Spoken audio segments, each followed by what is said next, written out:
Hello and welcome to another Uncomplication. I'm Ryan and I have a very special episode for you today. We're going to talk about death. Don't go. Don't go. Stay right there. Don't change the channel. Don't switch podcasts. This is going to be a good conversation.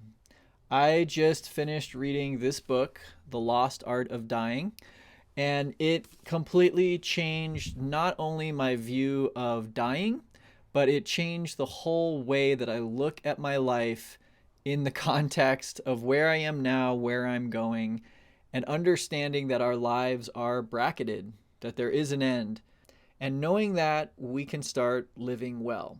And so this is not a podcast, a conversation about death. This is really about living. It's about living now. It's about focusing on what we value, and it's about unearthing lost wisdom that for centuries was helping human beings find their place in their life, live lives with meaning in their community, focused on the right things, and that information has been lost. And fortunately, my guest today, Lydia Dugdale, has done a lot to unearth and repackage that lost wisdom for today's world. So this is going to be a challenging episode for a lot of people, I'm sure. Death is probably one of, if not the most challenging topics that we all have to face at some point in our lives. But if you can stick this out, if you can hear the conversation, and if you can invite into your own life this question about what it means to be a finite being, to be mortal, and to know that someday you are going to leave this world, how does that change how you're living right now? How does that help you practice and prepare to take care of those relationships, to be embedded in your community, and to die with the same grace with which you lived? So let's get into it. Thank you for listening. Here we go. In preparation for this conversation, I've been thinking a lot about how to introduce it because the topic itself, I think, causes a lot of people to scurry. And it's one of those conversations that, in a sense, is like, we need to talk type of conversation, which you always know is, uh, oh no, I'm in for it. So I was curious in your own life with this, with the authorship of the book that you wrote, how do you broach this subject with people? If you're at a dinner party or you want to kind of ease into this type of conversation, um, how do you typically break the ice on some of these fairly taboo or difficult topics? Yeah, sure. Well, Ryan, it's great to be here with you today and chat with you. I'd say kind of the out of the gate answer is I have to read the audience and figure out Mhm. what they can handle, right? So there are people, especially at cocktail parties, right, where people say, "Oh, well, what do you work on?" And I say, "Oh, I write about death." If they can handle it, it can be very funny, and we can have some laughs. And then usually, I get a story about, how grandmother just died or something, right? There's always Mhm. that emotional sort of follow up. But there have been people that I've misread, and it's not gone so well. Interestingly, kids get it Hmm. probably better than adults do. So kids see a mosquito and they swat at the mosquito, and the mosquito's dead, and it was alive, and now it's dead. And there's sort of this intuitive relationship to dying and death that kids have not learned to bracket yet in the same way that adults have. As I think I'm a primary care doctor, so I'm sort of the GP, the doc you go to when you're sick, and part of my role in that capacity is to ask adults, particularly those who are kind of 50 and above, if they've thought about who would make medical decisions for them if they got too sick, questions like that. And that's in the clinical space. That's the way I usually begin, Hmm. because if my patients are asked, do you want to talk to your doctor about end of life wishes, invariably they always say no. But if I say, hey, Miss Smith, if you end up in the hospital with, God forbid, COVID or flu or something, who should we call to help guide our medical decision making? Well, then Miss Smith, that's not quite talking about her death, right? But it's just Hmm. saying, okay, well, these aren't conversations to have in isolation. These are conversations to have in the context of community. And let's start, before we even get to all that end of life stuff and the ventilator and all that, let's just start by thinking about, you know, who's with you, who is going to help you think through these things. And then my second question with patients is always, okay, so you want, you name it, your spouse, your brother, your friend, to be your next of kin, your emergency contact, even your healthcare decision maker. Um, does he or she, do they know that this is what you would want? Have you ever talked to them about how you would like to engage healthcare if you were very sick? So that's sort of the second question. And then they'll, they usually say, well, I have no idea what you're talking about. And then that leads to, like, slowly but surely we start working up to some of the medical questions. But then that is only, in my mind, sort of a springboard for some of the bigger existential questions that, as Yeah, you and know, yeah. I love that pivot into the existential, because for me the interest is highly existential. Yeah. And I'm holding your book here. Your book is The Lost Art of Dying, and it literally jumped off the shelf at me when I was at a local coffee shop, an independent bookstore. And when I brought it down to the register, my friend there who runs the bookshop, he said, "I'm so glad you grabbed that book." When we brought that book into the shop, we actually had a whole conversation as a staff about whether it belonged, on the shelf with the poetry, or in the shop at all. And that it evoked, even in its presence, this kind of existential question in the context of a coffee shop community. And for myself, having just recently lost a close friend and been, kind of in some of these zones of grief, I was very open and receptive to it. But I think the message of a lot of this book is that these are questions, these are doors that we should open well before we're talking to our primary care physician, looking at a scary prognosis or something like that. That these are questions that in olden times or in past cultures were woven into the fabric of life. And today they are literally so scary that we either don't talk about it, or we run away from it, or we shut down the conversation. So maybe as a way of just introducing you a little bit further in your career, I'd love to ask, why did you write this book? Yeah, so I am sort of with you on the sense of gravitating toward the existential questions. Um, this is probably too much information, but when I read philosophy, which I do not infrequently, I tend to gravitate toward the existentialists. So it's interesting to me in reading philosophy that there are people you can read, and I think primarily of Soren Kierkegaard, who just writes about the human condition and these questions of living and dying and fear and angst and despair in a way that connects with me. And it sounds funny to say unless you spend some time reading philosophy, but there's, yeah, so the existentialists and kind of existential ways of looking at the world. And what do we mean by that? We mean really quite literally these questions of human existence, right? So those are kind of thoughts and questions that have lurked in the background of my brain since I was a little kid, kind of looking at the world and sizing up the world and wondering, why it is. And then, so then you take that sort of orientation or framing or, I don't know, disposition, character type, whatever, and you add to that being a medical doctor, where my training, especially, although so much of my career has really been about engaging these questions with patients, because yes, there's the sort of straight up medical stuff, adjusting meds, tweaking this, tweaking that, but what really animates my care of patients, and I think what's really sustained me throughout medical practice, which is not without tons of its own problems, is the conversations with patients like this. you know how do we think about our life in light of a terrible diagnosis?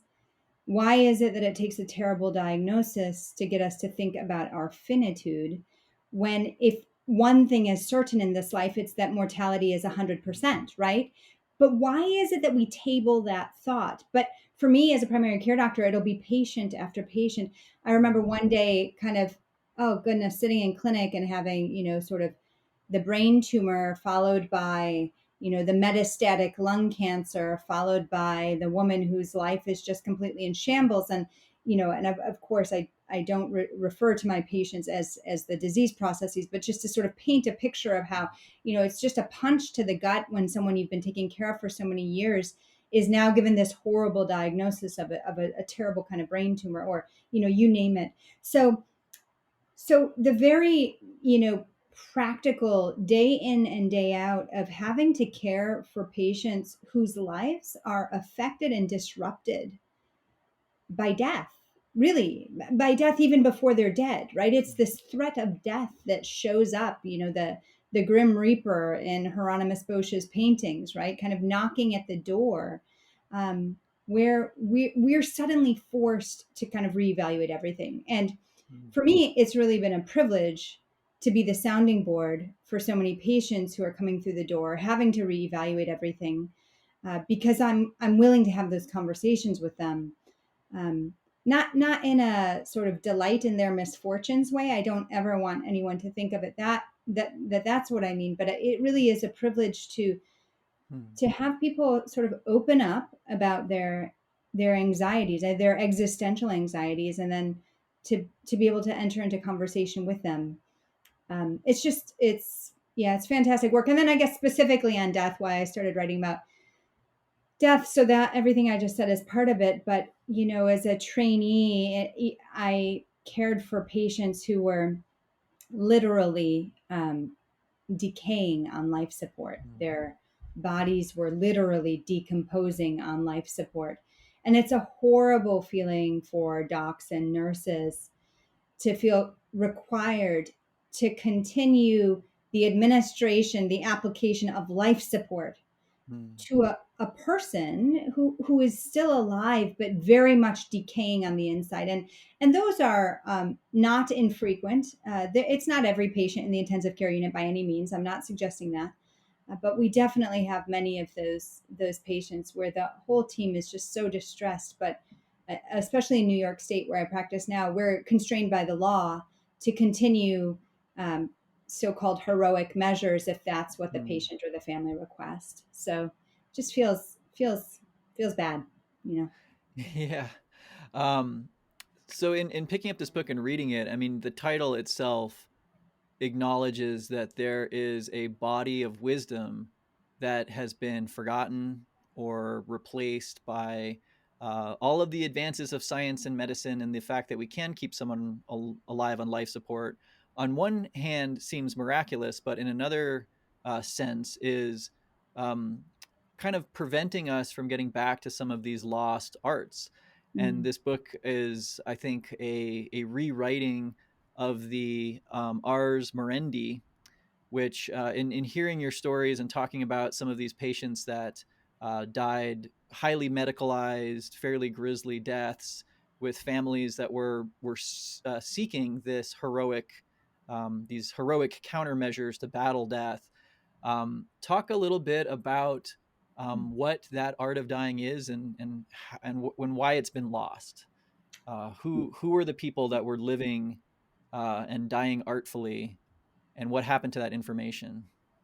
Yeah, so in the mid 1300s, the bubonic plague, also called the Black Death, swept across Western Europe. It started, we think, in the east, perhaps in what is present day China, and then was carried westward by rats that would sort of migrate to urban centers. Fleas would bite the rats and take up the bacterium that the rats carried that caused Black Death, the causative agent of Black Death. And then the fleas would bite humans. Um, and historians have, until last week, estimated that perhaps as many as 2/3 of the population of Western Europe died. And I say until last week because there was just an article in the New York Times just last week that looks at pollen counts and suggests that perhaps that was an overestimate. Still, this this estimate of 1/3 to 2/3 of the population dying is based on records that were maintained in urban centers. Now, I've been living in New York City through the COVID pandemic, and urban centers are definitely the place to go to get sick. No question. People live so densely that, if there is a respiratory illness or if there is something carried by rats and fleas, you are at much greater risk in an urban center. So I think it's plausible that a large portion of urban populations succumb to the Black Death or bubonic plague of the mid 1300s, even if in rural areas it wasn't quite 1/3 to 2/3 of the population. Suffice it to say, massive loss of life, right? And so this is Western Europe in the late Middle Ages. The leading social authority at the time is the church. This is before you have Catholics and Protestants. It's kind of the Western church. And even though, of course, there were non-religious folks and there were people of minority religions, this was kind of these were the people who ran the show. So if there was a societal problem, you would go to your parish priest, or you would go to the highest ranking priest you could get to have the problem addressed. So you have people kind of digging out of several years of plague, massive loss of life, huge social upset, and the response of the people was, well, look, if this comes back, whether it's another wave of bubonic plague or famine or war, we don't want to have to depend on priests to do the work of preparing us for death. After all, the priests weren't necessarily dependable during the last several years of plague. Some priests died in their care of their parishioners, but other priests, frankly, who were well connected and didn't want to get sick, skipped town. They would go to the countryside villas of societal elite, and they could avoid the rats and the fleas, right? The people, there's sort of this lay cry for help, for individual empowerment, if you will, in preparing for the inevitable. And the response of the church was initially nothing. And the reason why it was initially nothing is because in the late 1300s, the church had all kinds of political problems. They had two men and then later three men all simultaneously claiming to be the legitimate pope, which, an operation like that's just not going to function to be able to come up with any kind of pastoral response, right? So ultimately, by the early 1400s, the church sort of meets to figure out this pope problem. And when they do, their first kind of agenda item is to address this recurrent kind of this refrain on the part of the laity for help in preparing for death. And out of this meeting called the Council of Constance, which met for 4 years to try to resolve this Pope issue, out of this meeting comes the very first iteration, a handbook on the preparation for death. So the very first iteration of the Ars Moriendi, which is the word you mentioned, Ars Moriendi being Latin for the art of dying. And what happens, and this is why I was attracted to this model. So when I've been struggling with all this death stuff and what we do to people at the end of life in the hospital, and it's not always good, and it's not always to a good end, and kind of wondering, is there a better way?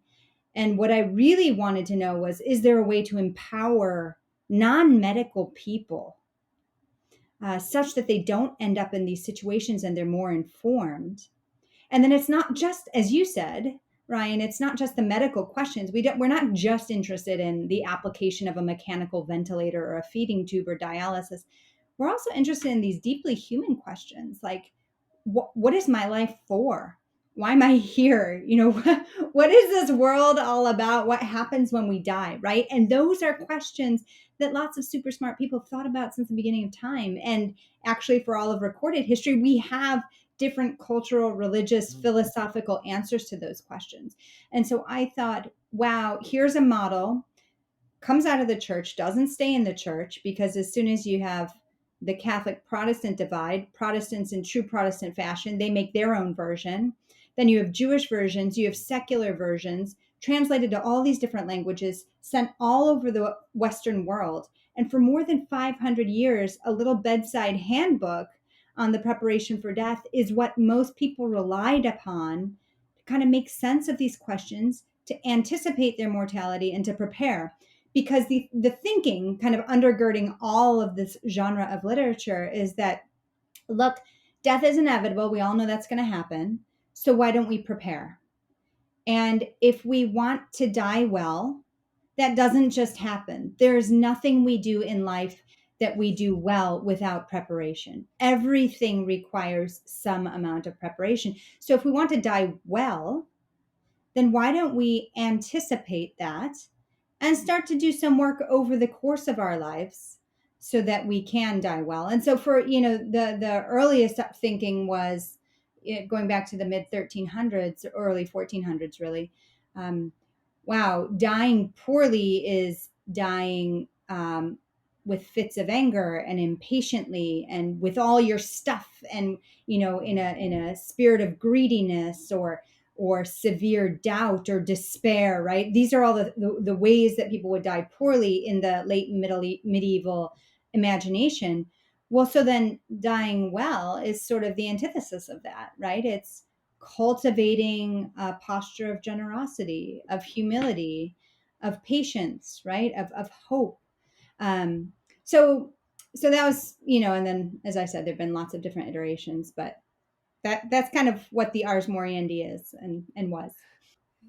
Yeah, and I think you do a great job in the book of really painting that scene of medieval Europe.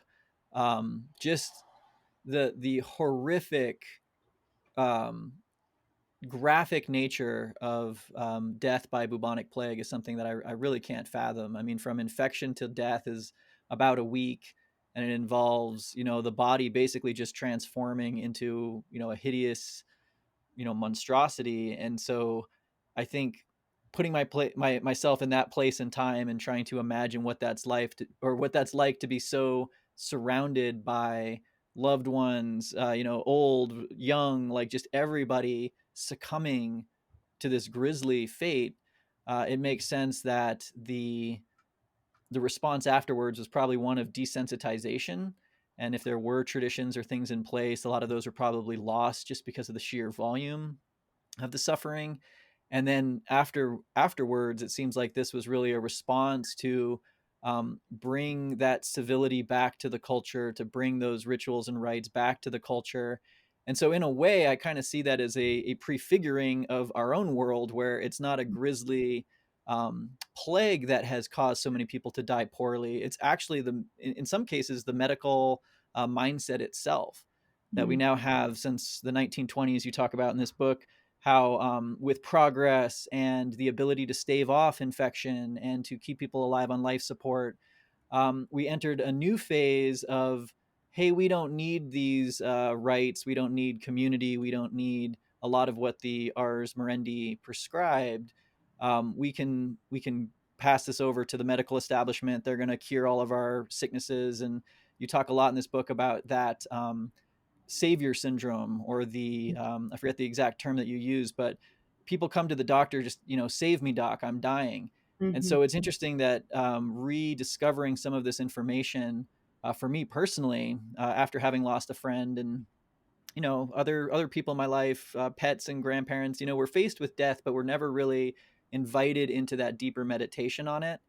And just in the last couple of weeks reading this, I feel like it has reframed my own timeline of life. We're born into this very modern era. It seems like we're going to live forever. There's always something new to get, or a way to, stave off illness. And now I kind of see that my life is bracketed, that this is sort of this beautiful middle chapter where I have my health, where I have my kids and all of these things. And having that awareness that I am going to die and that it's up to me to live well and then die well, I think is what that wisdom of the Ars Morendi talks about. And we haven't had a plague. We've had a pandemic. We haven't had a plague like this last one, but it sounds like, in a sense, we are having kind of the similar numbers of people that are dying without grounding in a deeper presence, or an acceptance of life, an acceptance of death. So in your book, you kind of break out the chapters by these different themes. And the first one that you really dwell on is this finitude, that acknowledging that we are mortal, and not in a doom and gloom kind of way, but in a way that invites then the bigger questions. So what do I find meaning in? How do I want to live? Death is not necessarily good or bad, but just acknowledging that possibility of death while we're still healthy is sort of a precursor to then dying gladly and willfully. So, with that kind of umbrella of finitude, how does that enable different patients or different people that you've experienced to die well? Yeah. No, there's so much there, Ryan. My mind is going. Um, Maybe I'll just say this, that last Saturday, a group of us who are interested in kind of end of life stuff in New York City hosted a workshop. It's kind of a pilot. It was our first one, but just to gauge interest in these issues. And I'll say I did none of the organizing. Some colleagues of mine did it all, and I was just kind of along for the ride. But um, a young mom came up to me afterwards and she said, I was completely blown away. And actually, she had had childcare fall through on Saturday morning. So she had brought her 7-year-old for part of it, who was like, plugged into her iPad during it. Although I'm a big fan of talking about these things with kids as well.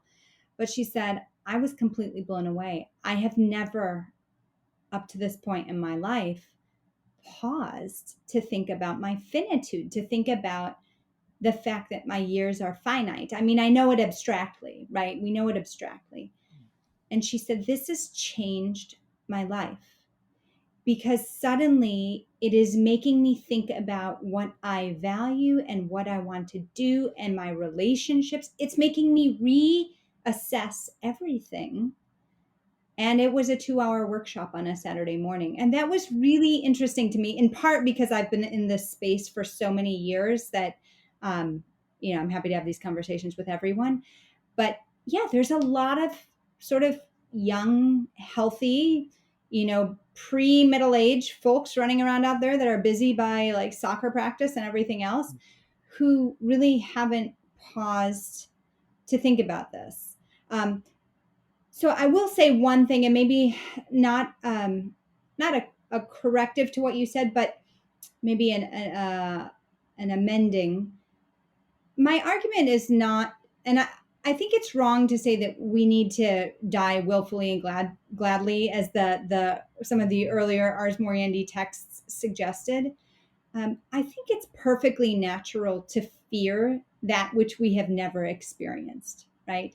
So the fear of death, even for people who are profoundly at peace, I think of the little old lady patients I've taken care of. When I used to practice medicine on the south side of Chicago, there were some little, I say little old ladies, but I should say elderly Baptist women who just felt like they were at peace. They made their peace with their maker. They were ready to go home. Is that sort of language. And even when one has that sort of serenity or equanimity in the face of death, the kind of sense of feeling a little unsettled or straight up fearful is not wrong. And I just want to articulate that because I think it's a very human reaction. It's a very human emotion to something we've never experienced. That being said, I tell the story actually in both of my books. I have an academic book before this one. I tell versions of a story of a patient that I cared for while I was writing the first book. And actually, she outlived her diagnosis. And so I was caring for her while I was writing the second book. And the first day I met her was when she had just received this terminal diagnosis, and she wasn't expected to live, I think, 6 months, but then she lived for, I think, about 5 years after that. And she said, I'm dying. I know I'm dying. I need you to help me through this. And I said, well, this is what I think about. This is what I write about. So let's talk. And she and I ended up talking a lot about the Ars Moriendi, but about what it might mean today and what it might mean for her, because certainly we're not living in, Europe, Western Europe in the late Middle Ages. We have different sort of social authorities, different authorities in our lives. And we have different ways that we make sense of the existential questions. But she took some very, very deliberate steps that aligned quite beautifully with the Ars Moriendi, not only in terms of articulating sort of wishes with regard to healthcare as she got very sick, but also really nurturing her community and talking with. Ended up separating from her husband, uh, and um, and she gave me permission to write about her, which is why I feel quite free to also tell her story, because she gave me explicit permission. But she had a network of really close friends. She didn't have any children, so she had a network of really close friends, um, and she nurtured and nurtured those relationships through her dying process, and also kind of gave people tasks like, this is how I need you to support me in this capacity, in this capacity. And her community stepped up, and so she talked about her finitude. She also talked about what gave her hope and what her goals were before she got too sick to finish them, and everyone kind of stepped up. It was really extraordinary. And when she ultimately died, um, I had a friend working who was taking care of her the day she died. She ended up dying in the hospital, which initially wasn't her wish, but she also felt ultimately that because of her breathing problems, the hospital was the safest place to die in the end. She didn't want to feel like she was suffocating. My friend let me know that she was in the hospital, and that she had just died, and I zipped over there. I think it was New Year's Day or something, and it was amazing to see her community show up. I mean, a bunch of them had already been there, but it was person after person after person. And she had told me stories about these people. And it was just incredible to meet them and to hear the stories of how they had served her, and loved her and been part of her life all the way until the end.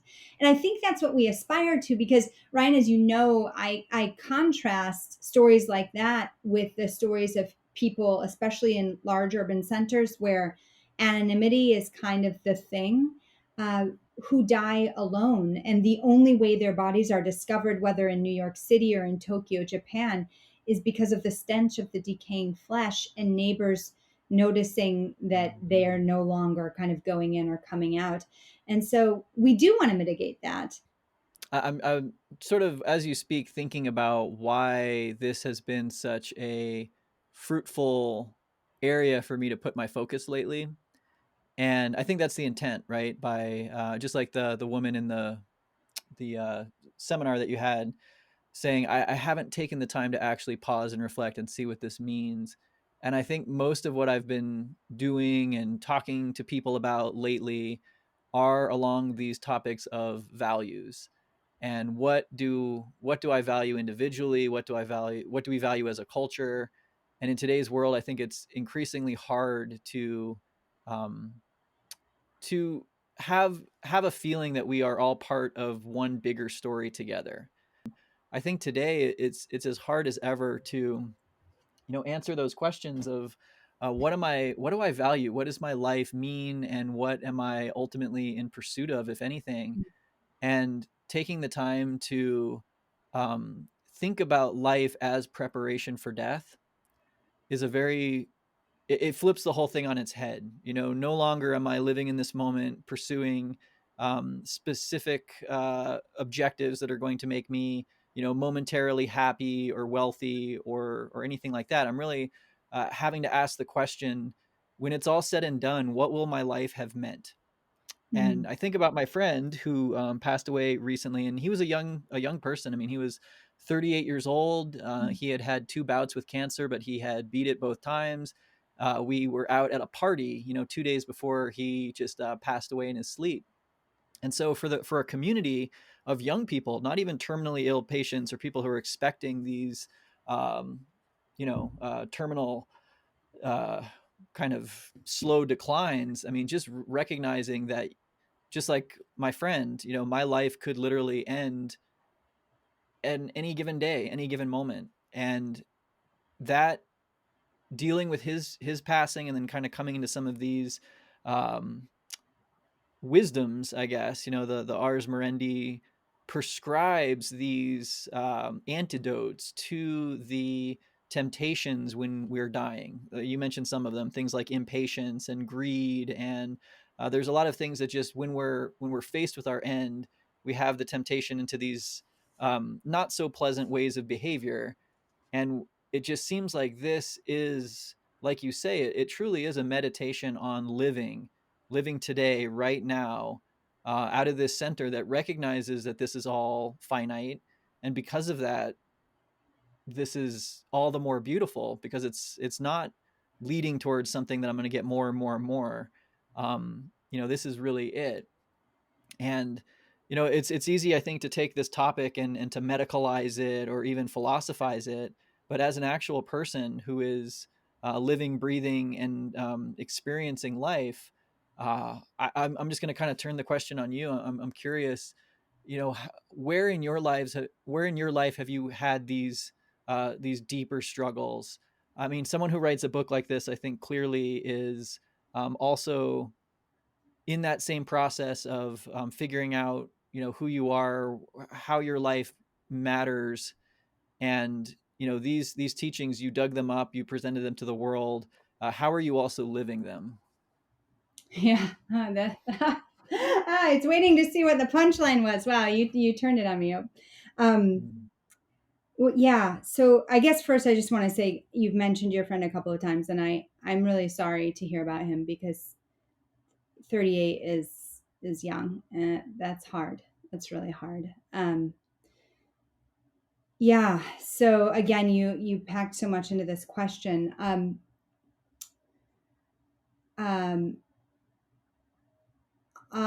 so where to start?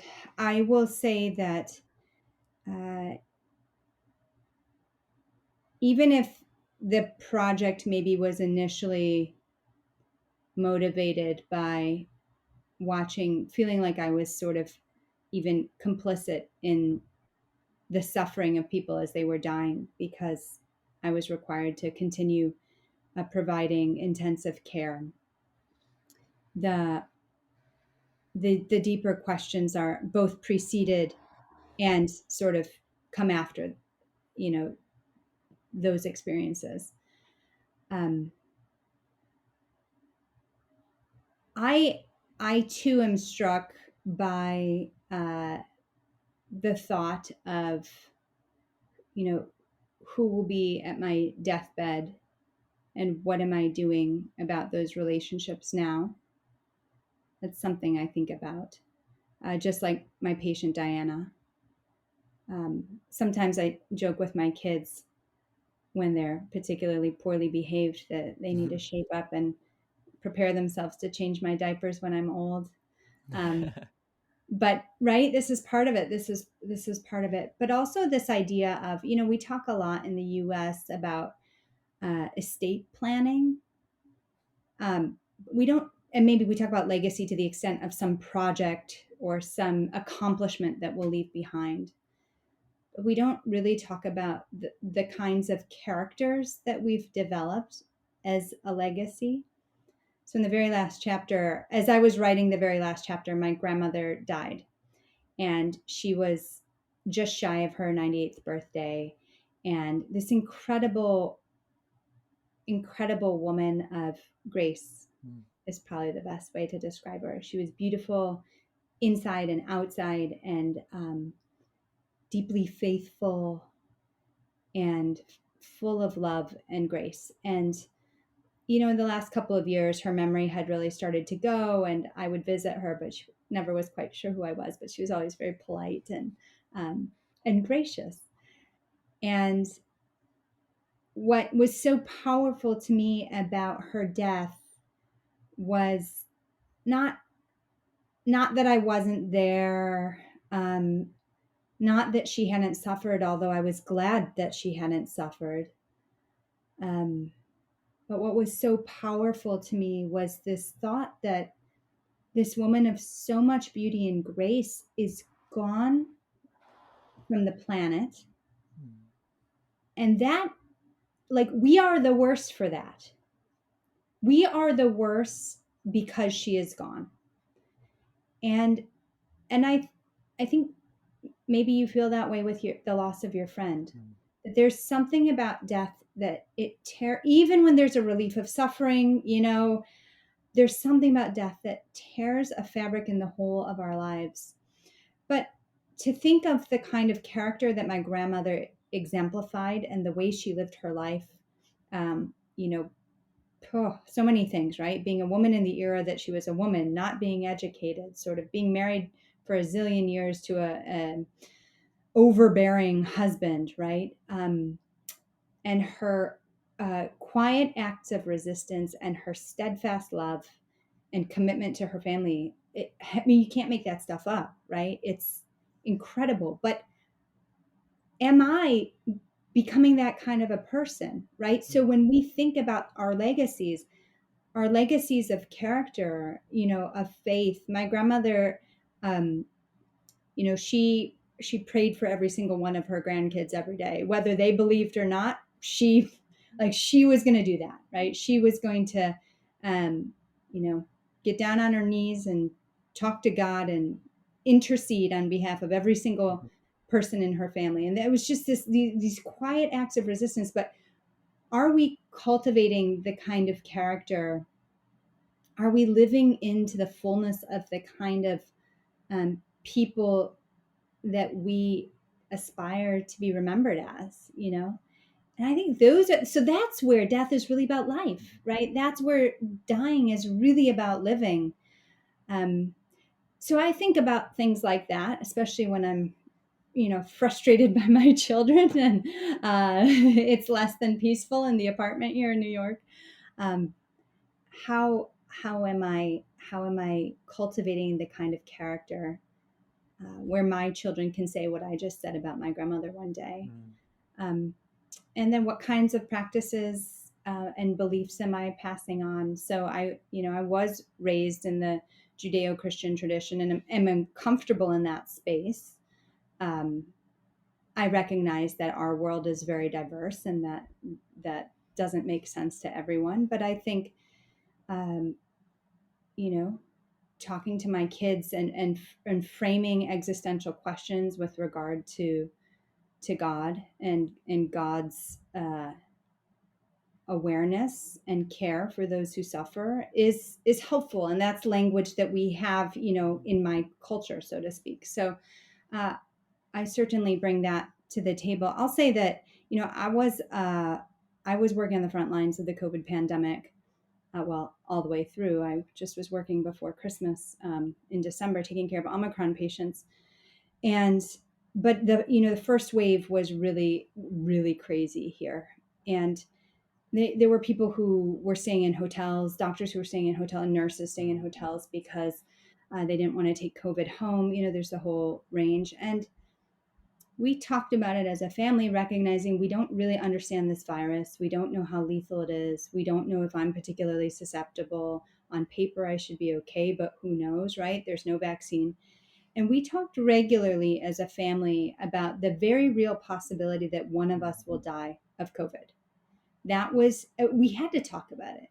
We had to talk about it because there were so many unknowns, and I was in the line of fire, so to speak, every day. And I think those conversations then, we should be having those conversations, but then they open doors to some of the deeper conversations. And so I would say, especially in the lockdown, when we're in this tiny New York apartment and kids are working from home, and my kids don't even know how to use computers because they hadn't used them before, and it's a nightmare, right? It's a nightmare for all the working parents. It's a nightmare for everybody.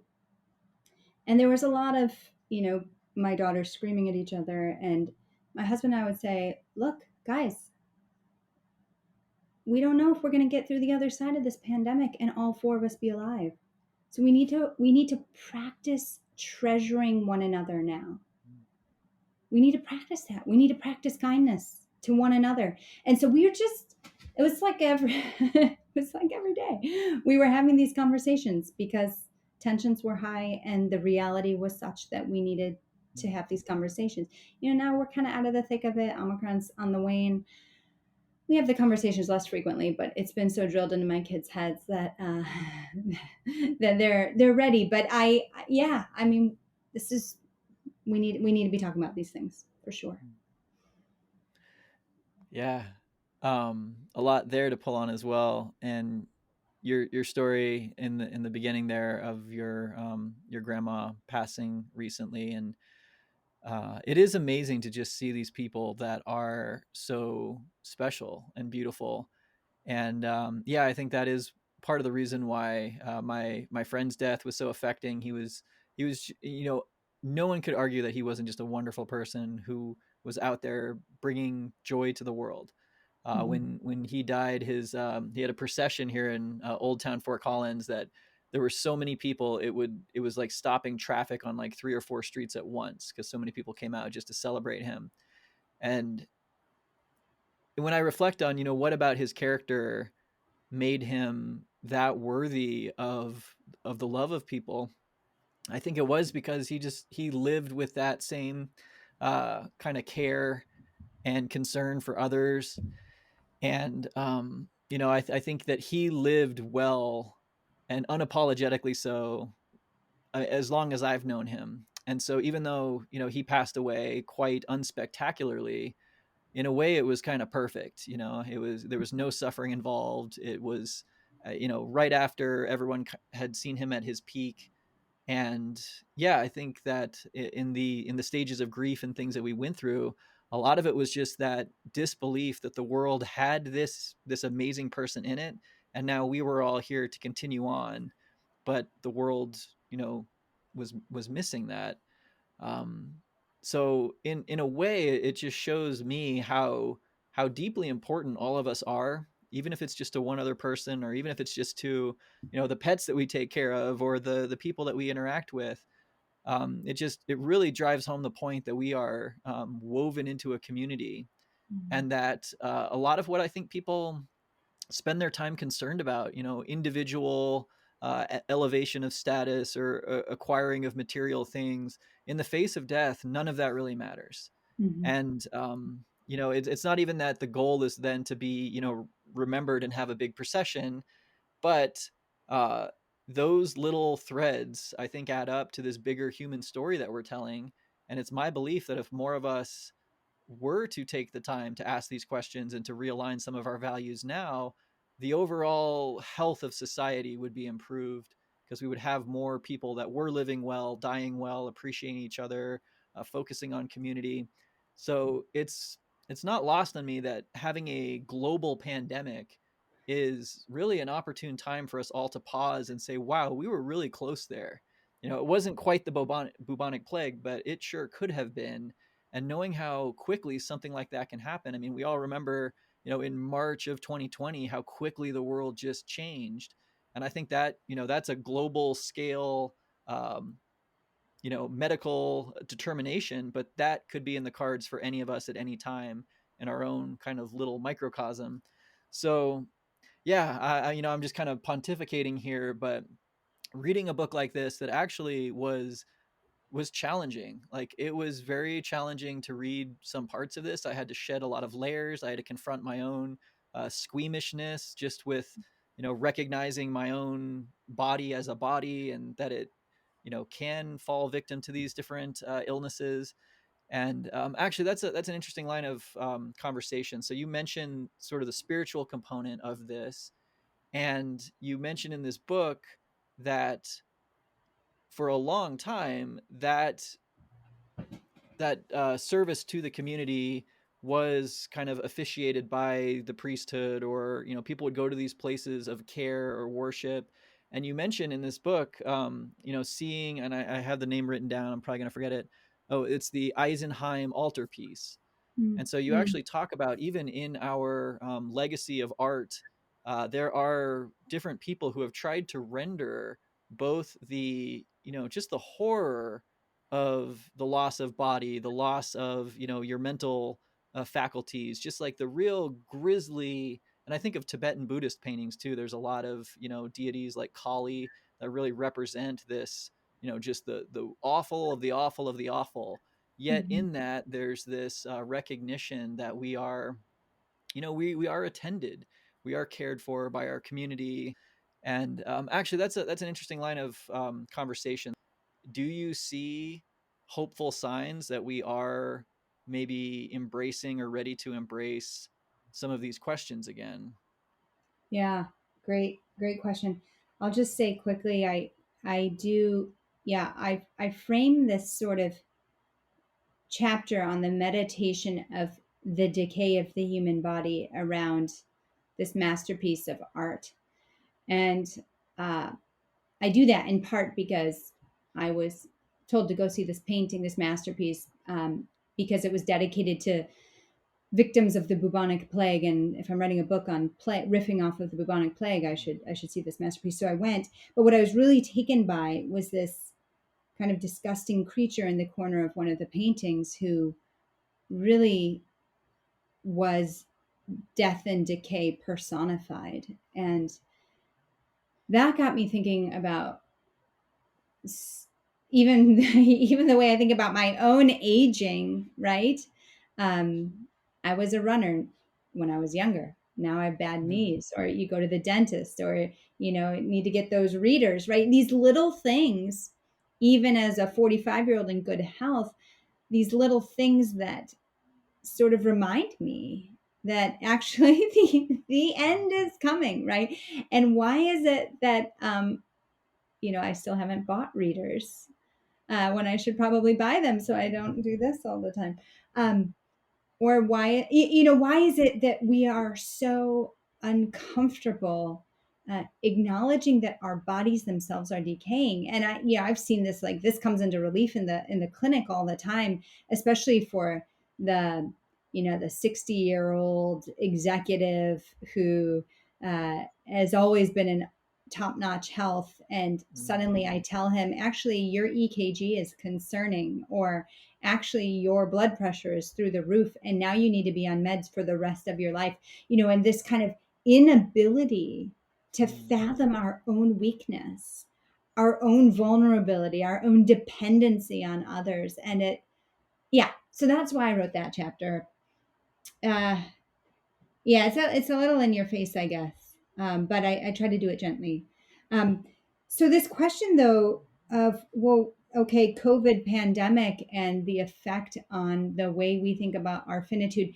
Here's the thing: I finished writing this book before the pandemic even was, at all on the scene. The book manuscript was due in the beginning of 2019.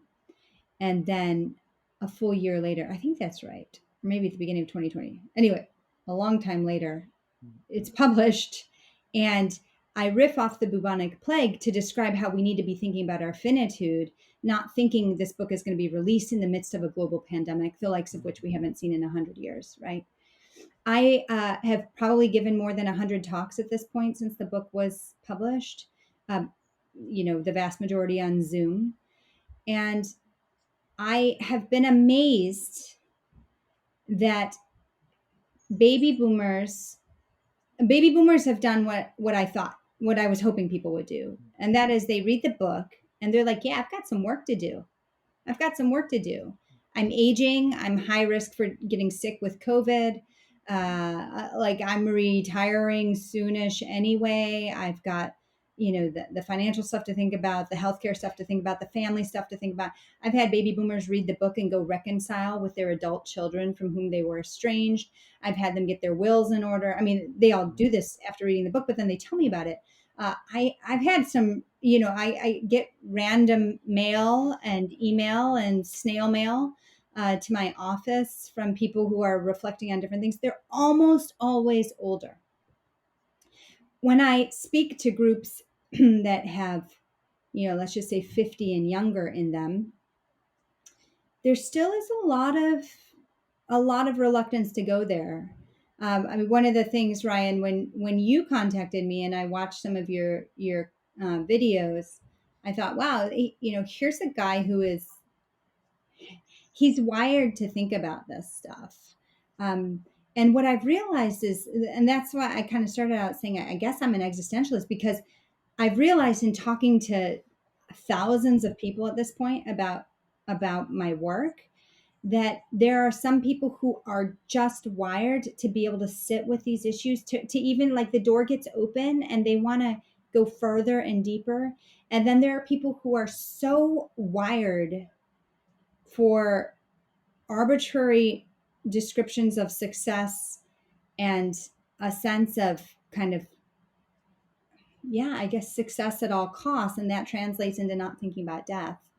Um, Very rarely have I had people shut me down entirely, kind of like, you're Dr. Death. I've gotten that a couple of times, but for the most part, not.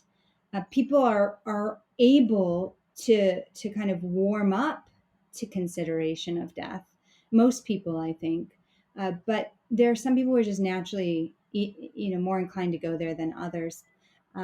So big picture, to answer your question, I thought COVID would do more to change the conversation, but because COVID has not really affected kids or young people, because it's been a primarily targeting older folks and folks who are already suffering from profound illness, it has not had the same impact that I kind of wondered if it might at the outset of the pandemic. Hmm.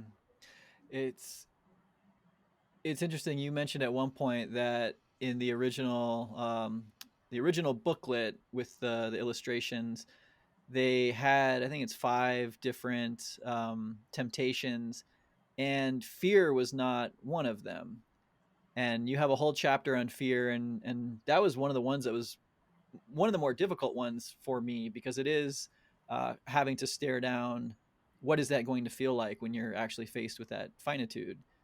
But fear was not really treated in the old days, and you hypothesize that it's because in the old days there was not anywhere near the sense of control that we think we have today. So in the old days, if you were getting sick, or you were frail, or you were on your way out, like, the fear was there, but it was almost pointless to dwell on it because there was nothing you could do about it. And I think even generationally, with each successive generation, I feel like those different I don't know, whether it's technology or advancements in medicine, or just the assumption that I can meditate this away, I'm going to be fine. The sense of control, I think, gets stronger as we get more to the more recent generations, perhaps. Mhm. And therefore, inviting that conversation at all might be the acknowledgement of a loss of control, which is, the scariest of all scaries for a lot of um, people. But yeah, it's interesting to me that we have a 10-year-old son and a 6-year-old daughter. And when our friend died, again, we had a dog die that was our family dog. She was 16 years old, and that was, a very hard, night and couple of weeks after our dog died. But the kids were still young enough that, it didn't really register. But with, the passing of our friend, we've been in a lot of conversations as a family, and it's amazing the difference between a 10-year-old and a 6-year-old, and just that object permanence and what it actually means. But I think that, like you said, there is that sort of sweet spot, that younger age that is open and receptive to these questions, and recognition that that's part of life as well. And maybe it's just the case that with the amount of technology we have, and everyone's watching shows about the ER where they're bringing back people with different cures, or I don't know, we abstract everything so much, and we expect that if and when I ever have to face that, there will, all it takes is a couple more years, and maybe we'll cure cancer, or maybe uh, I won't have to worry about these things at all. I just watched a YouTube video from a channel that is, all scientifically grounded, talking about immortality, and all of the pursuit for reversing aging and reversing these things. So yeah, in a sense, with COVID as a little example of this sort of cultural perspective, we saw a lot of that inner questioning of a lot of things, and even traffic slowing down and the birds coming back. And I remember my wife and I were hopeful that, wow, people are really going to learn from this, and when we come out of it, there's going Mhm. to be more of an appreciation on what's really important. And I don't know that that's necessarily happened, or if people are just so hungry to get back to old ways that it's almost just catapulting things forward. But in Yeah, writing this I'll book, just and yeah, go ahead. Yeah, no, I'll just say quickly that, we talked about the Ars Moriendi, this kind of art of dying genre of literature that was really so popular for more than 500 years, but it dies out Hmm. during the flu pandemic. of 1918 to 1920, because you have 4 years of World War One with millions and millions of deaths worldwide, including civilians. And then you have 2 years of sustained global flu pandemic with four waves, epidemiologists think, and millions of people dying. So you have 6 years of sustained death. And you get to the end of that, and in the US, you have the roaring 20s, a time of immense and economic prosperity. I mean, if you can imagine like getting to the end of COVID after 6 years, right? The last thing anybody's going to want to do is like sit around and think about their finitude, because we're done with restrictions, right? We want to get on with life. And this is exactly when these 500 years of mourning rituals, of community-based practices on preparing for death fizzle out. They fizzle out because people want to get on with life. And so then the challenge becomes, well, how do we hold those two in tension? Like, how do we live fully but understand that the fullness of human flourishing occurs when we're also have an eye on the end game, right? We need to constantly be keeping one eye, or both eyes on the end and also in front of us. And I think that's when we live sort of the fullest lives, and then also die, in a sense, the best deaths. Yeah, well said. Um, what do you think about that? Do you think that it's a problem? I mean, clearly you wrote a book on the topic, but where do you see this current culture heading? Catapulting out of COVID as we are. Yeah, I I don't know. I mean, I think the sense right now is let's just get on with things. Um, let's get on with life. Let's get back to our global travel. Never mind the carbon footprint, right?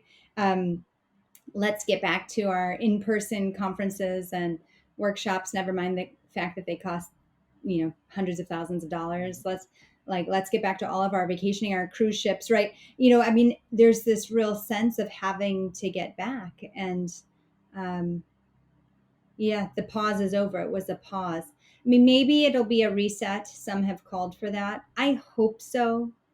I hope so. But I think that to make something a reset in a way that is countercultural takes a lot of commitment. I mean, your own, I think your own story, as you've described it on some of your videos, demonstrates that. But you have to commit to the project of rethinking through what matters. Again, like we don't do anything in life well if we don't prepare, and Hmm. death is included in that. Yeah, I mean, at the very least, just the act of reading a book like this or having a conversation about death is to take some steps in that direction and to find, as in most things, that there is wisdom out there. A lot of times I'm so surprised when I discover wisdom that is so deep and moving and important, and it's like, where has this been all my life? Like, how am I only hearing about this now? And this is a testament to that as well. And even, you talk about rituals, and you talk about Jewish rituals, and the time span between death and burial, and then the 7 days after and the 30 days after. And I just experienced, and my family did, and my community did, this very destabilizing loss. But we had no signposts. We had no even permission to take time out to say, no, I really need to focus on this. This is, I can't just go back to work.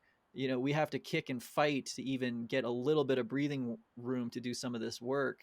But the information is there, and just knowing that it's there, I think, arms us so that if and when these things inevitably happen, we can find some support, and we can find some constructive ways to move forward.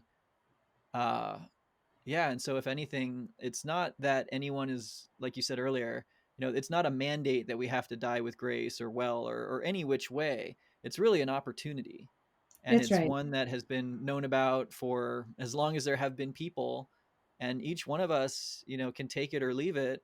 But there's some pretty amazing benefits to taking the time, to recognizing one's own mortality, to living, with other people in your community at heart, and not just what, to me, this might just be my own perspective, but it just seems like we're in such an individualized culture that those threads that tie us deeper into a more meaningful, connected experience with people are really being plucked apart, and that this is, in a pretty spectacular way, in a pretty challenging way, starting to mend some of those threads, whether it's just for one person who picks up this book, or hopefully more people come into these experiences through people that are living and then dying well. I mean, you talk about how there are different people throughout history, or just small people, or small stories of people dying well, and in that they set a template. They show it's possible. They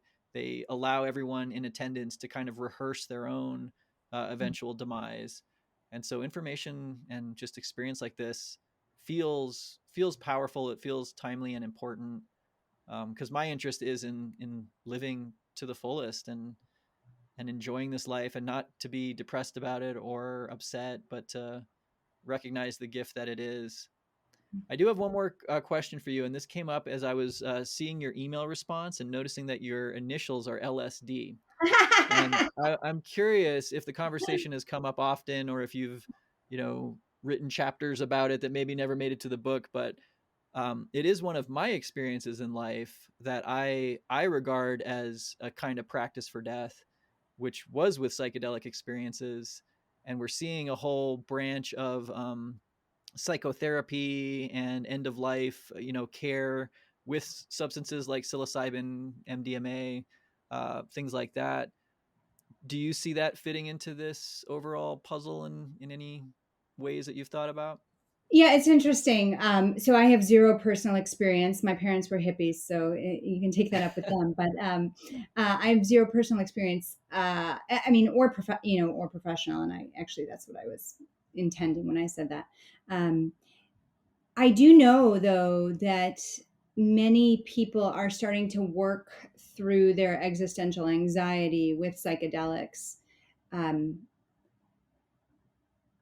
you know, I think the extent to which it's helpful, sort of in a permanent sense, right? Does this require kind of monthly psychedelic experiences? I mean, I think some of that remains to be seen, and um, probably needs some more attention before we can draw dramatic conclusions. But I do know that uh, there definitely are folks who are working with psychedelics to allow people to kind of go into parts of themselves that they may have walled off, and think through experience. I'm not quite sure how it happens, their existential anxieties and dread. So I think it remains to be seen, for sure, Yeah. but it's out there.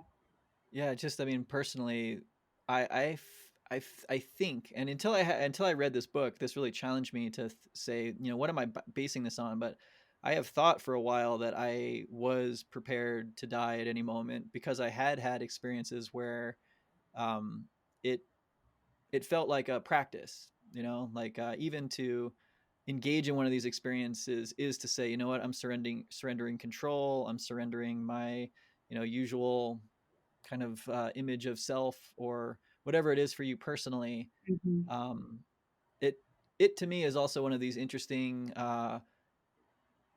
pieces of our culture that were previously available, whether it was through meditation or rituals or inebriation, or there was access to this dimension where you don't have such a strong ego. And I think you even Mhm. wrote in here that for a highly individualized society with that emphasis on individual, death seems catastrophic, irreversible. and Mhm. and we have had, as humans, access to experiences or rituals that have shown us the I don't know, that might not actually be the case, that we might not be just, I am Ryan, I'm sitting in this chair, this is my life, when I'm dead, this is it, this is my Mhm. only mode of thinking and feeling.